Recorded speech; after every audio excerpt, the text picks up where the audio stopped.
हाँ जी, good evening सभी को। गुड इवनिंग जी, गुड इवनिंग। जब जल्दी से जल्दी लाइव जुड़ जाइए। संगम टाक जी, गुड इवनिंग। अभिषेक छापुरा जी भी जुड़ चुके हैं हमारे साथ। हाँ जी, जल्दी से जल्दी सभी ग्रुप्स के अंदर शेयर कर दीजिए।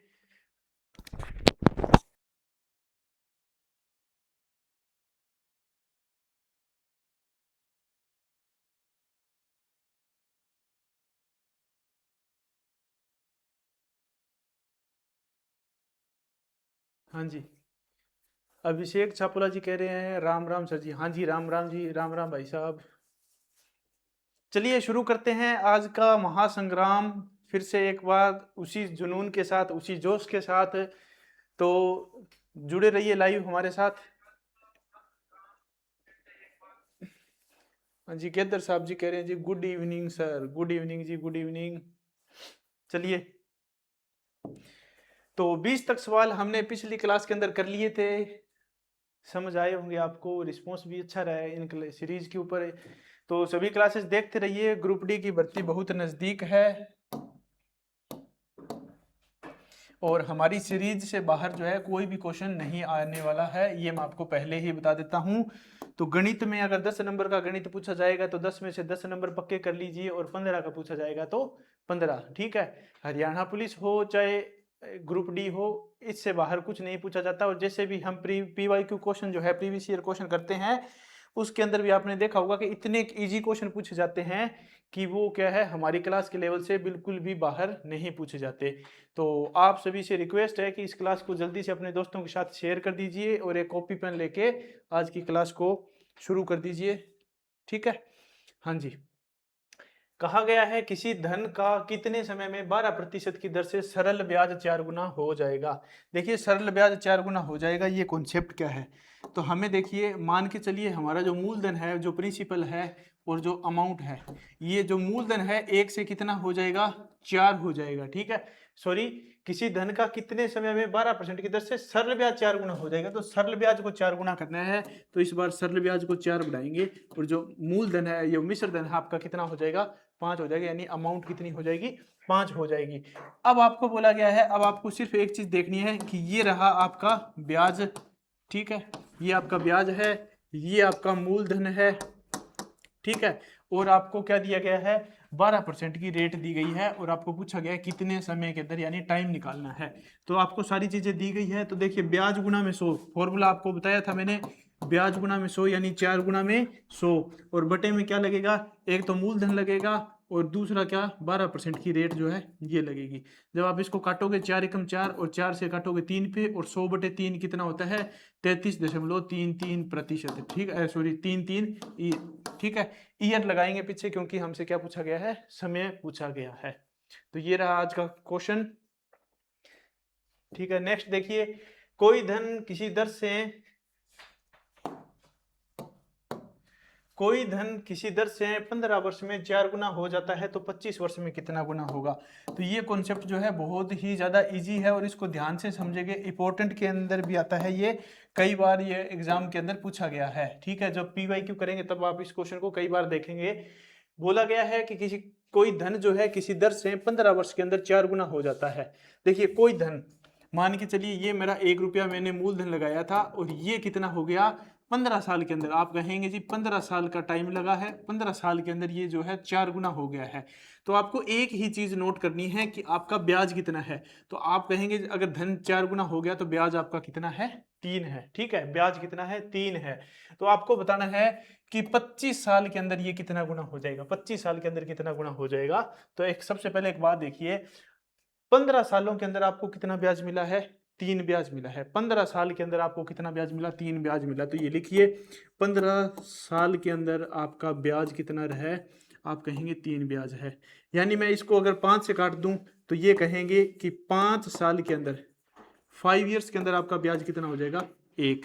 ठीक है, आपको बताना है 25 साल के अंदर ब्याज कितना हो जाएगा। तो यहाँ पे मैंने 5 से गुणा कर दिया, तो आप यहाँ पे भी कितना कर दीजिए, 5 से गुणा कर दीजिए। 25 साल के अंदर आपका ब्याज कितना आ जाएगा, 5 ब्याज आ जाएगा। ठीक है, 25 साल के अंदर आपका कितना ब्याज आ जाएगा, 5। देखिए, पहले मैंने क्या किया, दोनों तरफ किससे डिवाइड किया, 3 से डिवाइड कर दिया। ठीक है, यहाँ पे मैंने 3 से डिवाइड किया, यहाँ भी 3 से डिवाइड किया, तो मेरा एक ब्याज पता चल गया कि 5 साल के अंदर मेरा कितना ब्याज आ रहा है, एक ब्याज आ रहा है। फिर मैंने 5 से गुणा कर दिया, क्योंकि मेरे से पूछा गया था कि 25 साल के अंदर कितना गुना हो जाएगा, तो मैंने टाइम को 5 से गुणा किया, तो मेरे 25 साल हो गए। 25 साल के अंदर ब्याज कितना आ रहा है, 5 ब्याज आ रहा है। अगर 25 साल के अंदर 5 ब्याज आ रहा है, तो एक के अंदर जब आप 5 को जोड़ दोगे तो आपका धन कितना हो जाएगा, 6 गुना हो जाएगा। यही पूछा गया है कि जो धन है वो कितने गुना हो जाएगा, तो आप कहेंगे 6 गुना धन हो जाएगा। ठीक है, तो इस प्रकार। हाँ जी, प्रवीण टाक जी हमसे जुड़ गए हैं। हाँ जी, हाँ जी, बहुत अच्छे, बहुत अच्छे। ठीक है जी, नेक्स्ट देखिए, किसी धन का सरल ब्याज किसी दर से 15 वर्ष में 4 गुना हो जाता है, तो 25 वर्ष में कितना गुना हो जाएगा। देखिए, अब आपको बताना है किसी धन का सरल ब्याज जो है, सरल ब्याज की बात की गई है, सरल ब्याज 4 गुना हो जाता है। पिछले सवाल के अंदर क्या कहा गया था, जो धन है वो 4 गुना हो जाता है। इस बार हमसे कहा गया है जो सरल ब्याज है वो 4 गुना हो जाता है।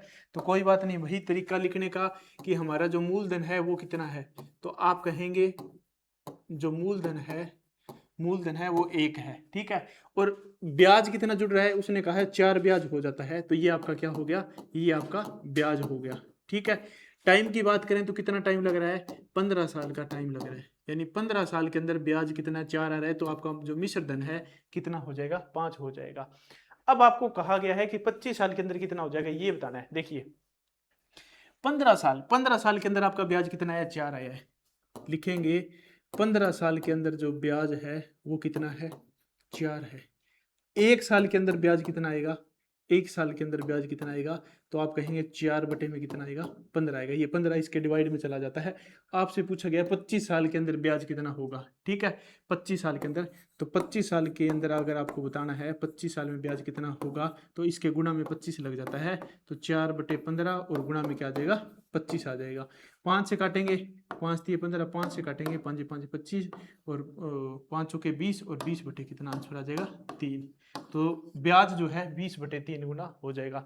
लेकिन जब हमसे धन पूछा जाता तब इसमें 1 जोड़ना होता, क्योंकि मूलधन हमारे पास कितना था, 1 था उस मूलधन में। लेकिन यहाँ पे हमसे पूछा गया सरल ब्याज कितने गुना हो जाएगा। तो पिछले सवाल में और इस सवाल में बहुत कम अंतर है, बारीकी का अंतर है। तो आप यहाँ पे ये ध्यान दें कि थोड़ा सा गौर से इस सवाल को जरूर देख ले कि ब्याज जो है पूछा गया है या फिर आपसे धन पूछा गया है। ठीक है, अगला सवाल देखिए, कोई धन किसी दर से 20 वर्ष में 5 गुना हो जाता है, तो 8 गुना कितने साल में हो जाएगा। इजी क्वेश्चन है बिल्कुल ही। देखिए, सेकंड्स के अंदर उड़ा सकते हैं आप इन सवालों को, लेकिन हम कॉन्सेप्ट कर रहे हैं, तो कॉन्सेप्ट देखिए पहले कि कोई धन किसी दर से 20 वर्ष में 5 गुना हो जाता है। देखिए, ये धन है आपका 1, ये हो गया 5 गुना। ठीक है, धन 5 गुना हो गया, तो आप कहेंगे ब्याज कितना आया है, तो आप कहेंगे जी ब्याज आ गया यहाँ से, इनका डिफरेंस कितना, 4। और टाइम कितना लगा है, तो आप टाइम देखें तो टाइम लगा है जी 20 साल। ठीक है, 20 साल। 20 साल के अंदर आपको कितना ब्याज मिला, 4। यानी आप देखिए, मैं यहाँ पे लिख रहा हूँ ब्याज, ठीक है, और यहाँ पे लिख रहा हूँ टाइम। ठीक है, समय, समय। ठीक है, देखिए 4 ब्याज आया कितने सालों में, 20 सालों में। तो 4 ब्याज मिला है आपको कितने सालों में, 20 सालों में। ठीक है, तो आप कहेंगे एक ब्याज कितने साल में मिलेगा, एक ब्याज मिलेगा कितने साल के अंदर, 5 साल के अंदर। यहां पे आपको क्या कहा गया है कि कितने वर्ष में वह धन 8 गुना हो जाएगा। धन को 8 गुना करने के लिए ब्याज कितना चाहिए आपको, ब्याज चाहिए 7। जैसे धन है, धन को 8 गुना करना है, तो आपको सिर्फ और सिर्फ क्या चाहिए, ब्याज। और ब्याज कितना चाहिए, आप कहेंगे 7 ब्याज चाहिए, तो आपको 7 ब्याज की वैल्यू निकालनी। यानी आपने अगर इसको 7 से मल्टीप्लाई किया है, तो इसको भी 7 से मल्टीप्लाई कर दीजिए। जब आप 5 को 7 के साथ मल्टीप्लाई करेंगे तो आंसर आएगा 35। यानी 35 सालों के अंदर जो आपका धन है वो कितने गुना हो जाएगा, 8 गुना हो जाएगा। सबसे इजी मेथड है। ठीक है जी, सबसे इजी मेथड है। दोबारा से देखें तो अगर आप इसको इसका शॉर्ट मेथड बताता हूँ, 5 एकम 5 और 5 चौके, यानी एक ब्याज जो आया है वो कितने साल के अंदर आया है, 4 साल के अंदर आया है। इसमें से एक कम कर दीजिए। ठीक है, इससे एक कम करके और इस 4 की इसके साथ मल्टीप्लाई कर दीजिए। यानी यहाँ पे कितना आ जाएगा, 7, और 7 के साथ 4 की मल्टीप्लाई कर देंगे। सॉरी, हाँ, एक सेकंड में बताता हूँ, दोबारा से देखिए। कुछ गड़बड़ हुई थी क्या, नहीं, हाँ धन था तो इसमें से एक कम करना था, यहाँ से एक कम करना था, ब्याज नहीं दिया गया था, धन दिया गया था, तो यहाँ से एक कम करेंगे, यानी 4 की वैल्यू 20 दी गई थी, तो आप इसको कट कर रहे हैं तो 5 आ गई, और 5 की इसमें से एक कम करके, दोनों में से एक कम करके मल्टीप्लाई करनी थी, बस और कुछ नहीं करना था। ठीक है, इजी था बिल्कुल। तो ये शॉर्टकट है, लेकिन हम क्या है शॉर्टकट नहीं करेंगे, कॉन्सेप्ट करेंगे, क्योंकि क्या होता है HSSC की सवाल घुमाने की आदत है, और जब सवाल को थोड़ा सा भी घुमा दिया जाता है तो फिर क्या है जो ट्रिक्स होती है वो फेल हो जाती है, तो उस टाइम आपके कॉन्सेप्ट ही काम देते हैं। ठीक है, नेक्स्ट देखिए, किसी धन का सरल ब्याज किसी दर से 20 वर्ष में 5 गुना हो जाता है, तो कितने वर्ष में सरल ब्याज जो है धन से 8 गुना हो जाएगा?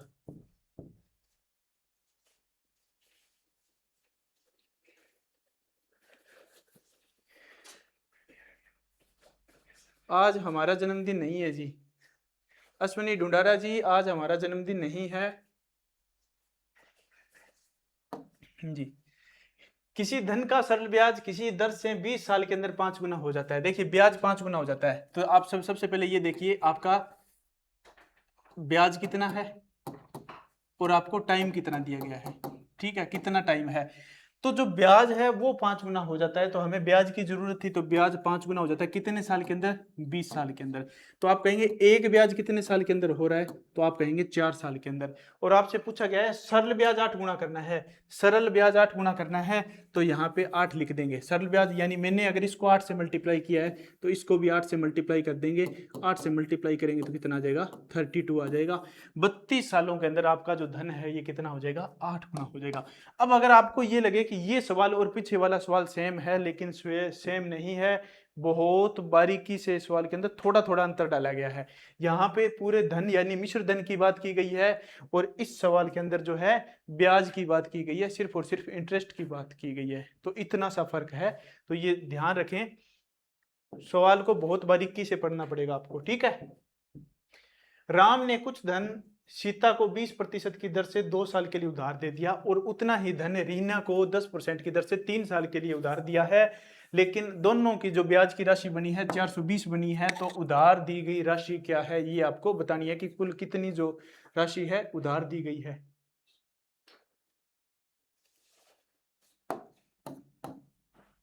हाँ जी, देखिए मान के चलिए राम ने 100 रुपए सीता को उधार दिए हैं।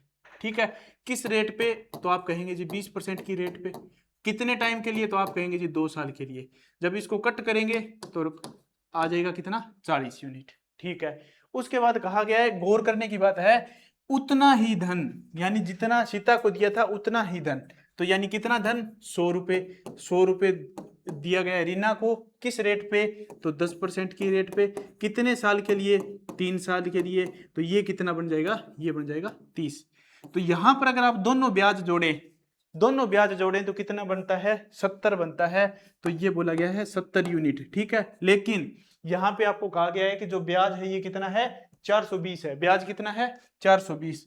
तो वो जो ब्याज है उसको ऊपर रखेंगे, हमारा जो ब्याज निकल गया है 70, ये यहाँ पे लिखेंगे, और कुल कितनी राशि उधार दी गई थी, तो यहाँ पर हम 100 की वैल्यू नहीं निकालेंगे। 100 की वैल्यू नहीं निकालेंगे, क्योंकि 100 रुपए तो सीता को दिए गए थे और 100 रुपए ही रीना को दिए गए, तो 100 और 100 कितने हो जाते हैं? 200 हो जाते हैं। तो हम यहाँ पे निकालेंगे 200 यूनिट की वैल्यू। ठीक है दोस्तों, ठीक है, अब कट करते हैं 7 कम 7 और 7 छिके 42 पे, और 6 दूनी 1200, तो कुल कितनी राशि उधार दी गई थी? 1200। और दोनों को बराबर बराबर की, जितनी इसको दी गई थी उतनी ही इसको दी गई थी, तो अगर अलग अलग हिस्सा पूछा गया होता तो हम बता देते 600 और 600 रुपए उधार दिए गए थे। हाँ जी, वेरी गुड। नेक्स्ट, राजी ने कुछ धन राम को 10% की दर पर 2 साल के लिए उससे दुगना धन, अब देखिए पहले कहा गया था उतना ही धन, इस बार कहा गया है उससे 2 गुना धन। ठीक है, इस स्टेटमेंट में फर्क आ रहा है। देखिए पहले कहा गया था उतना ही धन, उतना ही धन, ये गौर करने की बात थी। अब हमसे कहा गया है उससे 2 गुना धन, तो यहाँ पे हम 200 मान के चल लेंगे, कोई बात नहीं। तो पहले 100 रुपए जो है उधार दिए गए थे मान के चले, तो 10% की रेट पे, 10% की रेट पे, और कितने साल के लिए? 2 साल के लिए, तो ये कितना आ जाएगा? 20 आ जाएगा। ठीक है, उसके बाद उससे 2 गुना धन, तो जितना यहां धन दिया गया था उससे 2 गुना कर देंगे, तो कितना धन? 200 रुपए, और कितने साल के किस रेट पे? 15% की रेट पे। ठीक है, कितने साल के लिए? तो 3 साल के लिए। ठीक है, 15 3 45 दूना ये कितना आ जाएगा? 90। ठीक है, ये कितना आ जाएगा? 90। तो अब दोनों ब्याज, आपके जो दोनों ब्याज है इनको ऐड करेंगे तो ये कितने बन जाएंगे? जब आप इन दोनों को ऐड करेंगे तो ये बन जाएंगे 110। ठीक है, कितना हो गया? 110। लेकिन आपको कहा गया जो ब्याज है ये कितना है? 440 है। तो ये ब्याज 440 हो जाएगा। आपका ब्याज कितना निकल के आया? 110। और पूछा क्या है? कितनी राशि उधार दी गई थी? तो आप बताएंगे कितनी राशि उधार दी गई थी। देखिए 100 यहाँ पे और 200 यहाँ पे, तो टोटल 300 रुपए उधार दिए गए थे। देखिए यहाँ पे सिर्फ 100 लगाने से काम नहीं चलेगा, ये ध्यान रखें। तो यहाँ पे कितनी राशि उधार दी गई थी? तो 300 रुपए उधार दिए गए थे। जब आप इसको काटोगे तो ये जा रहा है 4 पे, और 4 से इसकी मल्टीप्लाई करेंगे, आंसर आ जाएगा 1200। ठीक है, तो 1200 रुपए उधार दिए गए थे। हाँ जी,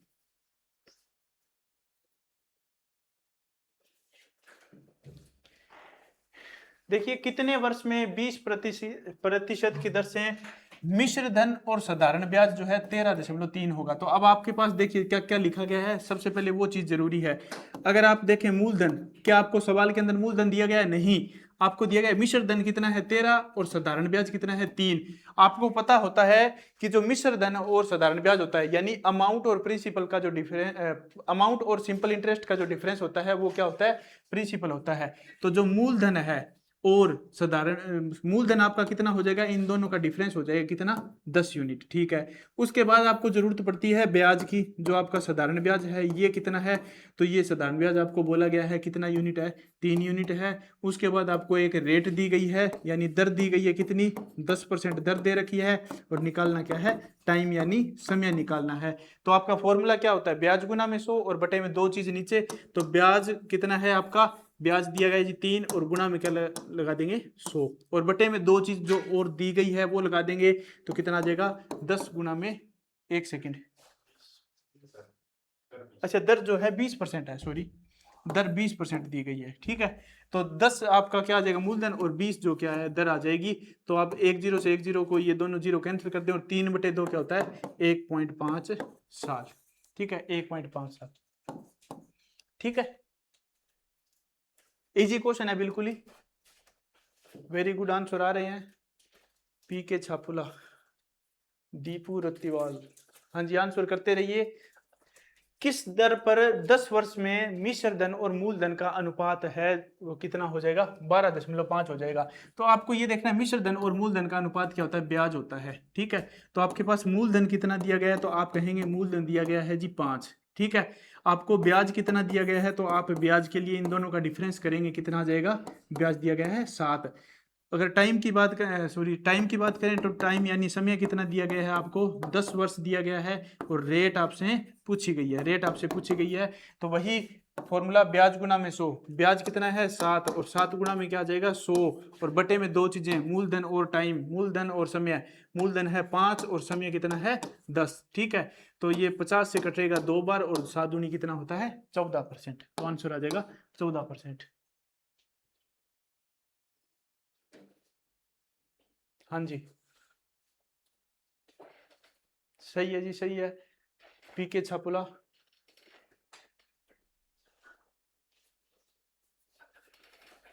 हाँ जी, संगम जी ने भी आंसर दिया, बिल्कुल सही आंसर है जी। नेक्स्ट, 20,000 रुपए में से कुछ भाग, मैं चाहूंगा ये क्वेश्चन कुछ बच्चे जो है हमसे ऑफलाइन पढ़े हुए, अगर वो लाइव जुड़े हुए हैं तो प्लीज इस क्वेश्चन का आंसर जरूर करें। और जिसको भी ये क्वेश्चन आ रहा है उसका आंसर करें। मैं अभी इस क्वेश्चन का सोल्यूशन करवाने वाला हूं, तो आप खुद से एक बार ट्राई कर सकते हैं। 20,000 रुपए में से कुछ भाग जो है 10% की दर से, और कुछ भाग जो है 20% की दर से उधार दिया गया। 2 वर्ष के अंत के अंदर कुल साधारण ब्याज जो है 7200 है। तो 10% की दर से जो भी राशि उधार दी गई है वो आपको बतानी है। 10% की दर से कौन सी राशि उधार दी गई थी, कितनी राशि उधार दी गई थी। ठीक है,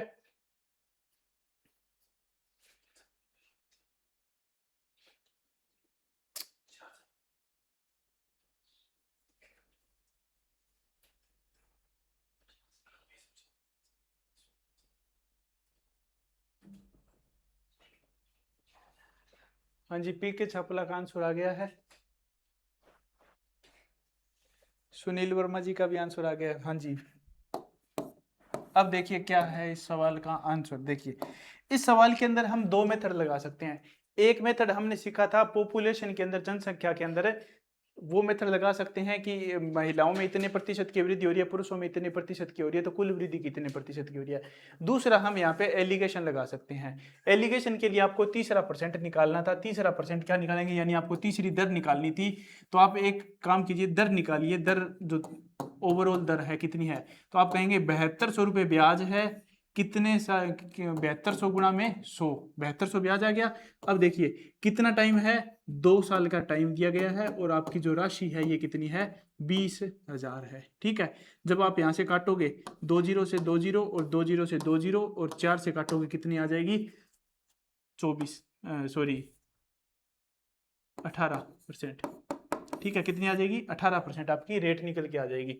अब आपको क्या करना है, 3% लिखने हैं, 20% यहाँ पे लिखेंगे, 10% आप यहाँ पे लिखेंगे, ओवरऑल जो है आप बीच में रखेंगे। जो अब ये आपको कैसे पता चलेगा कि बीच में क्या आएगा, तो देखिए इन दोनों के बीच की वैल्यू होगी हमेशा, तो 10 और 20 की बीच की वैल्यू दे रखी है आपको, कितनी दे रखी है, 18। अब आपको निकालना है इसका डिफरेंस। ऐसे डिफरेंस लोगे तो कितना आ रहा है, 8 का, और ऐसे जो डिफरेंस ले रहे हो आप कितना आ रहा है, 2 का। इसका रेशो ले लीजिए, तो 4:1। जो आपका जो धन बंटा हुआ था, जो इन्वेस्ट किया गया था, वो 4:1 के अंदर किया गया था। तो 4 और 1 टोटल कितने होते हैं, तो आप कहेंगे जी ये होते हैं 5। ठीक है, और 5 की वैल्यू आपको दी गई है कितनी, 20,000। 20,000 जो 5 की वैल्यू दी गई है, और आपसे पूछी क्या है, 10 यूनिट के ऊपर जो उधार दिया गया था, 10 यूनिट पे उधार दिया गया था, उसकी वैल्यू कितनी आएगी, 1 आएगी। तो आप गुणा में क्या लगा दीजिए, 1, और इसको डिवाइड करेंगे तो आंसर कितना आ जाएगा, 4,000 रुपये। 4,000 रुपये। ठीक है, हाँ जी, 4,000 रुपये। अंजू वर्मा जी आपका भी आंसर सही है। सुनील वर्मा जी आंसर आपका भी सही है। सही है जी। नेक्स्ट देखिए, राम क्रमशः 2 वर्ष, 3 वर्ष और 5 वर्ष के लिए सरल ब्याज की क्रमशः 5%, 10% और 4% की दर पे जो पैसा लगाता है।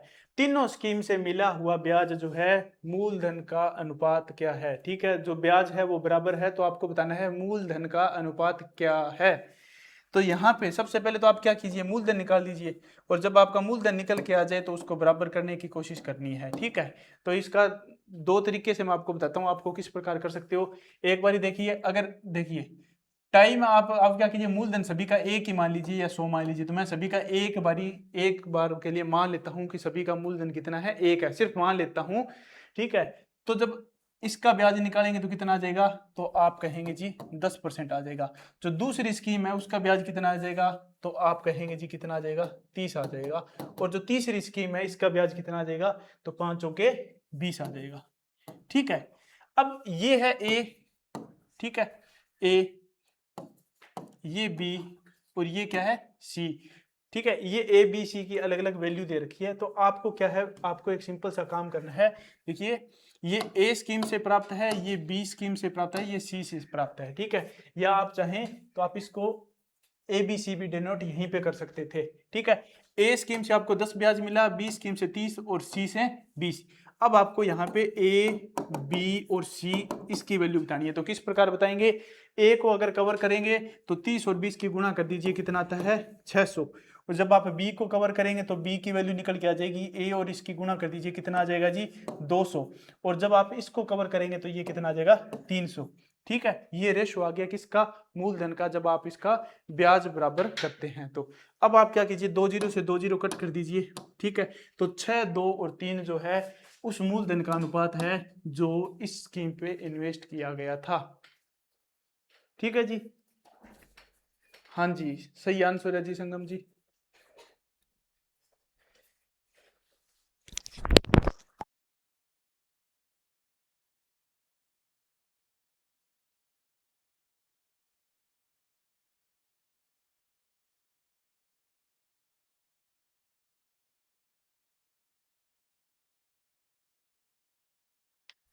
हाँ जी, नेक्स्ट क्वेश्चन के अंदर क्या कहा गया है कि जो मिश्र धन है ना वो बराबर है। मिश्र धन जो है हमारे पास दिया गया है वो बराबर है। तो इसके लिए भी हमें क्या करना है, जो इसको भी हम क्या कर लेते हैं, 100 मान के कर लेते हैं। चलो ठीक है, 100 मान के कर लेते हैं। तो मान के चलते हैं 100 रुपये लगाए गए थे 2% 2 साल के लिए 5% की दर से। तो यहाँ पे आपका जो ब्याज निकल के आएगा, देखिए 100 रुपये लगाए गए थे 2 साल के लिए किस परसेंट से, 5% की दर से। तो 100 से 100 कट जाएगा तो ब्याज कितना आ रहा है, 10 आ रहा है। अब ब्याज 10 आ रहा है तो मिश्र धन कितना आएगा, मिश्र धन आएगा 100 + 10। ये बात याद रखना। तो यानी इनकी जो मल्टीप्लाई आएगी ना, 5 दूना 10, ठीक है, 5 दूना 10, उसके अंदर 100 ऐड कर देना जब भी मिश्र धन की बात करें। तो ये किसकी वैल्यू है, ए स्कीम से कितना पैसा प्राप्त हुआ, तो आप कहेंगे 110 यूनिट जो है ए स्कीम से प्राप्त हुआ है। बी स्कीम की बात करें तो 10 तिया 30, 10 तिया 30। तो आप क्या कीजिए, बी की मल्टीप्लाई कीजिए किसके साथ है, 130 के साथ। 100 में जोड़ते जाइए, 30 आया तो आप 100 में 30 जोड़ दीजिए, ठीक है। और 5 के 20, तो आप क्या कीजिए, 100 में 20 जोड़ दीजिए, तो ये कितना आ जाएगा, 120 आ जाएगा। जो सी है, सी गुना में कर दीजिए 120, ठीक है। अब आप वही काम करना है, आपको ए बी सी की वैल्यू बतानी है, ठीक है, ए बी सी की वैल्यू बतानी है। हाँ जी, कोई बात नहीं जी, सॉरी, ठीक है। तो ए बी सी की वैल्यू बतानी है। ए बी सी की वैल्यू बताने के लिए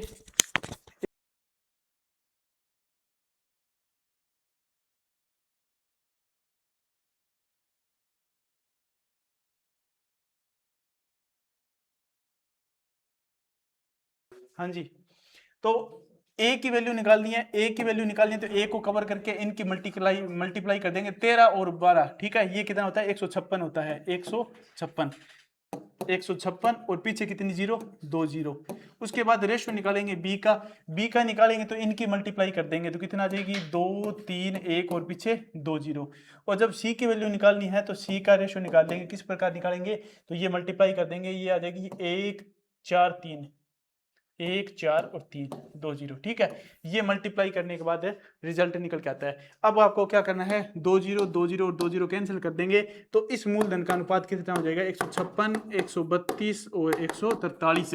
अगर आप इस रेशो पे पैसा इन्वेस्ट करते हो इस टाइम के लिए और इस रेट पे, तो जो आपका मिश्र धन अमाउंट होगा वो क्या होगा, बराबर होगा, ठीक है जी। जल्दी से अगला सवाल देखिए। 25,000 रुपए में कुछ धन जो है 5% की सरल ब्याज की दर पे 4 वर्ष के लिए और कुछ धन जो है 6% की दर से 5 वर्ष के लिए उधार दिया गया। दोनों का सरल ब्याज का धन का रेशो, धन बताना है या रेशो बताना है, देखिए धन बताना है तो इजी क्वेश्चन है बिल्कुल ही। देखिए किस प्रकार करेंगे, ज्यादा टाइम नहीं लेंगे। देखिए आपको क्या करना है, 5% की दर से 4 साल के लिए, तो आप कहेंगे 5 चौके कितना आता है, 20% जो है आपका ब्याज आ रहा है, ठीक है। और यहाँ पे 6% की दर से 5 साल के लिए, तो यहाँ पे कितना आ रहा है, ये आ रहा है। तो ए स्कीम पे जब आप इन्वेस्ट करते हो तो आपका 20 आ रहा है, और बी स्कीम पे इन्वेस्ट करो तो आपका ब्याज कितना आ रहा है, 30 आ रहा है। तो यहाँ पे ए और बी की वैल्यू निकालनी होती है तो इनको पलटना होता है। ए की वैल्यू निकालनी है तो ये 30 लिख देंगे और बी की वैल्यू निकालनी है तो कितना लिख देंगे, 20। और ये अनुपात आ जाएगा जिस धन पे आपको पैसा इन्वेस्ट करना है, ठीक है। तो आपको बोला गया 25,000 रुपये आपने क्या किए हैं, इन्वेस्ट किए हैं, 25,000 रुपये इन्वेस्ट किए हैं। लेकिन यहाँ पे बोला गया 3 और 2 5,000 रुपये इन्वेस्ट किए गए हैं, तो ये 5 की वैल्यू है। और आपको वैल्यू निकालनी किसकी है, आपको वैल्यू निकालनी है दोनों धन का अनुपात बताना। तो एक बार 3 की वैल्यू निकाल दीजिए, ठीक है। 5 से काटेंगे 5,000 आ जाएगा, तो एक धन तो आ जाएगा आपका 15,000, ठीक है। और जब यहाँ पे एक बार 2 की मल्टीप्लाई करेंगे तो दूसरा धन आ जाएगा आपका 10,000। तो ये 2 धनराशि है जो आपने इन्वेस्ट की थी, ठीक है। इसी तरह से अगले सवाल के अंदर पूछा गया है, अंत में मिश्र धन समान हो जाता है। जहां पे हम क्या है, ब्याज समान करें तो यहाँ पे मिश्र धन समान करना है। ये भी उसी तरह से करेंगे, इस बार 100 में जोड़ के करना है। जब भी मिश्र धन की बात करें तो 100 में जोड़ लेंगे, तो 5 के 20, तो हम क्या लिखेंगे, ए से कितना पैसा प्राप्त हुआ, तो आप कहेंगे जी 120। और जब आप बी की बात करें तो 6 5 कितना होता है, 30, तो बी से कितना पैसा प्राप्त हो रहा है, तो आप कहेंगे 130, ठीक है। 100 में जोड़ते जाएंगे जो भी रेटिंग टू टाइम होगा, ठीक है।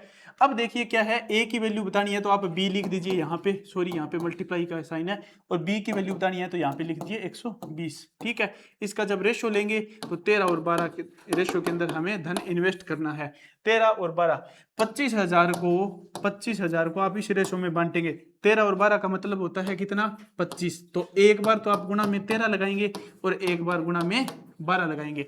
जब आप 13 लगाएंगे तो आंसर आ जाएगा 13,000, और जब आप 12 लगाएंगे तो आंसर कितना आ जाएगा, 12,000, ठीक है। इजी क्वेश्चन था बिल्कुल ही। नेक्स्ट,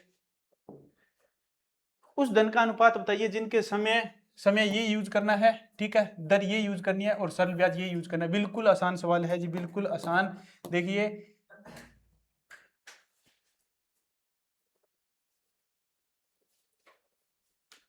क्या प्रॉब्लम हो गई है जी आपको, अश्विनी जी बताइए। हाँ जी, क्या प्रॉब्लम है जी अश्विनी जी बताइए। उस धन का अनुपात बताइए। देखिए अब आपको एक चीज ध्यान पे देनी है, यहाँ पे आपका ब्याज दिया गया है, ठीक है, यहाँ पे आपके ब्याज के 2 रेशो दिए गए, यहाँ पे टाइम दिया गया है, यहाँ पे आपको क्या दिया गया है, दर का रेशो दिया गया है। बस आपको यही चीज यूज करनी है, ठीक है। तो देखिए दो चीज कंपेयर करेंगे आप, यहाँ पे एक ब्याज यहाँ पे लिखिए, दूसरा ब्याज आप यहाँ पे लिखिए, ठीक है। यहाँ पे गुणा में 100 लगा दीजिए, इस ब्याज के भी आप गुणा में 100 लगा दीजिए। अब बटे में समय लिखना है, तो एक समय तो आप यहाँ पे लिख दीजिए और दूसरा समय जो आप है यहाँ लिख दीजिए, ठीक है। और उस साइड दी गई है दर, तो एक दर को यहाँ लिख दें और दूसरी दर को क्या लिख दें, यहाँ पे लिख दें कितनी, 15। बस इसको सिंप्लीफाई करना है, सिंप्लीफाई करते ही हमारा रेशो निकल के आ जाएगा। दो रेशो सिंप्लीफाई करते हैं,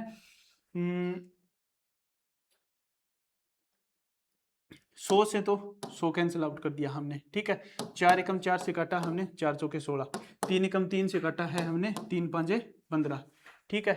और इस 5 की मल्टीप्लाई हो जाएगी, इसकी मल्टीप्लाई हो जाएगी, तो ये आ जाएगा 6 चौके 24 अनुपात 5 5 25, ठीक है। तो पहले 25 आएगा, पहले ये मल्टीप्लाई होती है, तो 5 5 25 और रेशियो कितना आ जाएगा, 24, ठीक है। तो जो आपका मूलधन का अनुपात होगा कितना आ जाएगा, 25:24 आ जाएगा, ठीक है। ध्यान रखें पहले अगर क्रॉस मल्टीप्लाई करनी है तो आप ये इस रो में करते हैं, इस रो में नहीं करेंगे। अगर इस रो में करें तो 24 पहले आ जाएगा, जो कि आपका गलत आंसर होगा। हाँ जी बताइए क्या प्रॉब्लम है। हाँ जी, यदि किसी दर व समय का संख्यात्मक समान जो है समान है तो ब्याज धन का 9/16 गुना हो जाता है, तो दर बतानी है। देखिए ये थोड़ा सा कंफ्यूजिंग सवाल है, लेकिन कोई प्रॉब्लम की बात नहीं है, ठीक है। देखिए अगर आपको एक चीज कहा गया है कि जितनी दर है ना उतना ही समय आपको लेना है, ठीक है, जितनी दर है उतना ही समय आपको लेना है।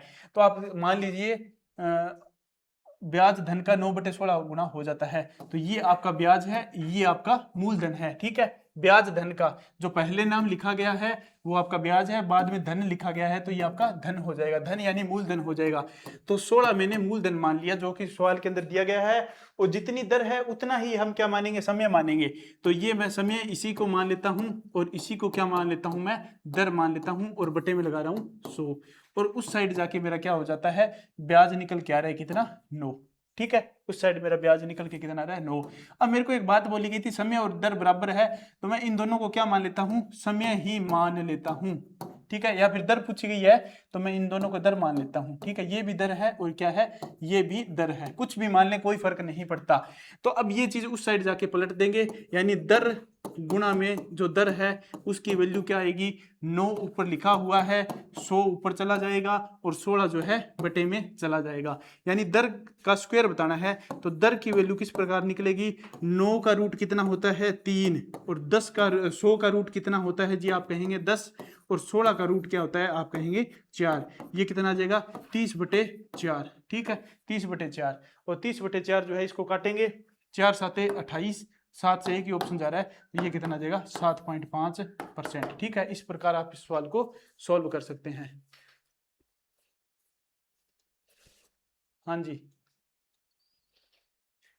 कोई कर्ज 5% की दर से 4 वार्षिक किस्तों में भुगतान करना है, तो यहाँ पे आपको क्या है, ब्याज के सवाल बताने, और ब्याज के सवाल जो है कई बार कई लोगों को कंफ्यूज करते हैं, तो अच्छे से समझ लें इन सवालों को। देखिए आपको कहा गया है कि ब्याज की दर है 5% और 4 वार्षिक किस्तें यानी 4 किस्तों में भुगतान करना है, और किस्तें क्या है, समान है, हर साल किस्त आपकी समान रहने वाली है।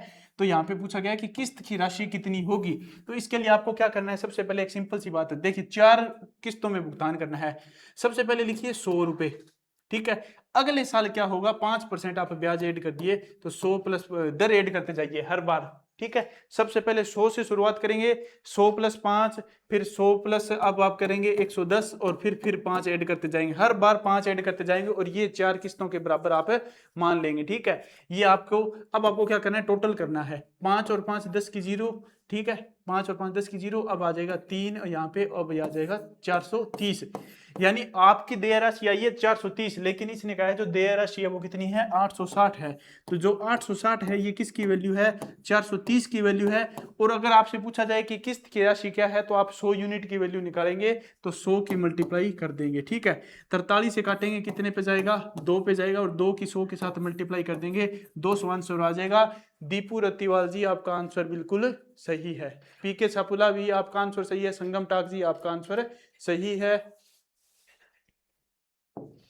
नेक्स्ट, 16 से ही 2/3% की दर से कितने वर्षों में मूलधन साधारण ब्याज के बराबर होगा। ठीक है, तो ये सवाल बिल्कुल आसान है।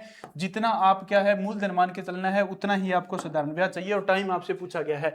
मान के चलिए 100 रुपये आपने इन्वेस्ट किए हैं, दर है 16 × 48 और 2 50/300, ये आपने दर मानी है, और समय आपको यहाँ पे निकालना है कितने समय के अंदर, और जो मूलधन है वही ब्याज आना चाहिए। तो अगर मैंने मूलधन को 100 माना है तो मेरा ब्याज भी कितना आना चाहिए, 100 आना चाहिए। ठीक है, तो अब आप क्या कीजिए, समय को यहीं पे रखेंगे, ठीक है, और यहाँ पे जो ब्याज है और इसके गुणा में चला जाएगा ये 300, और बटे में क्या आ जाएगा 100 गुणा में 50। ठीक है, ये आ जाएगा, पलट देंगे तो 2 0 से 2 0 कैंसिल कर दी, और 1 से काटेंगे कितने पे जा रहा है, 6 पे, 50 से काटेंगे 6 पे जा रहा है, तो आपका आंसर कितना आ जाएगा, 6।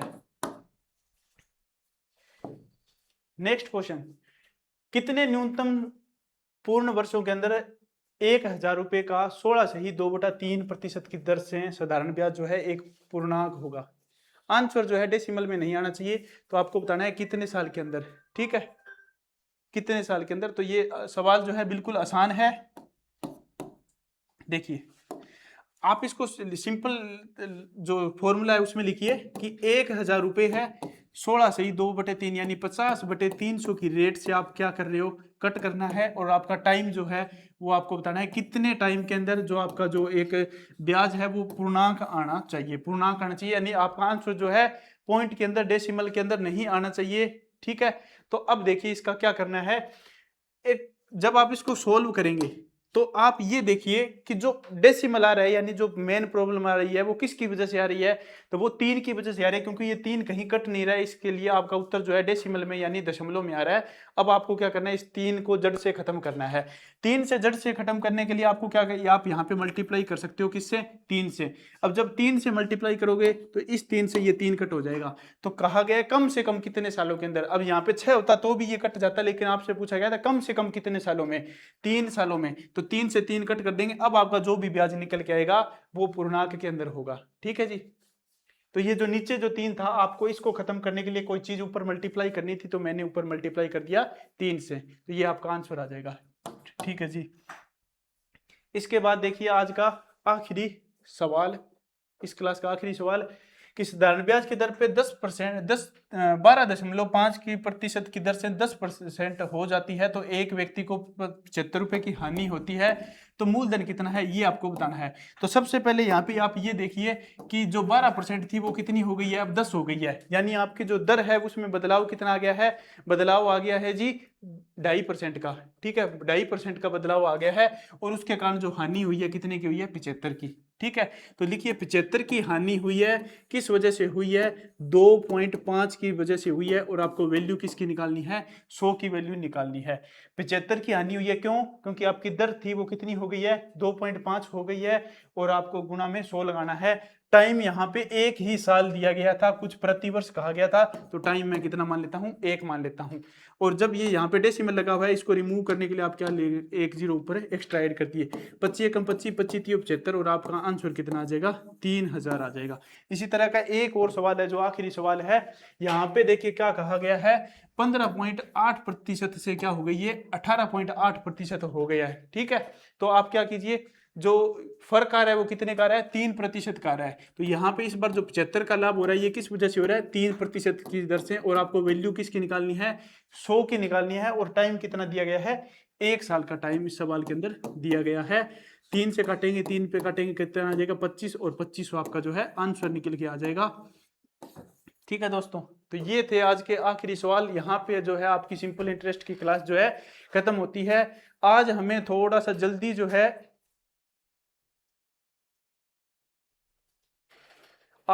हमें थोड़ा सा जल्दी जो है सब क्लास को खत्म करना पड़ रहा है किसी टेक्निकल इशू के कारण। ठीक है जी, तो माफी चाहूंगा, क्लास को खत्म कर रहे हैं इसी समय।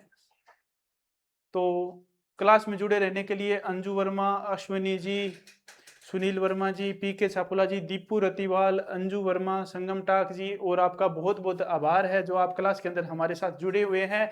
इसी हौसले के साथ, इसी जोश के साथ जो है आप हमारी क्लास के अंदर जुड़े रहिए। तो आपका बहुत बहुत आभार।